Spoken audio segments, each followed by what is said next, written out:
আমরা এখন ঘোড়া দিঘির পাড়ে দাঁড়িয়ে আছি। অপরূপ মনোরম দৃশ্য, দিঘিতে ফুটে আছে শত সহস্র লাল শাপলা। আহা, কি মনোরম!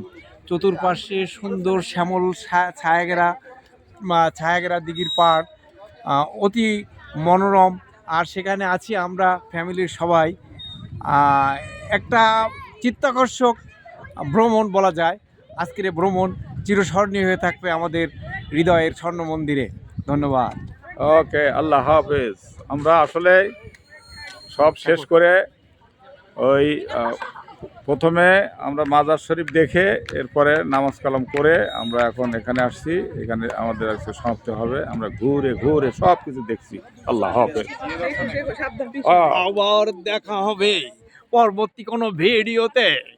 ততক্ষণ পর্যন্ত অপেক্ষা করুন। আপনারা আসছে আপনাদের সামনে পরবর্তী ভিডিও।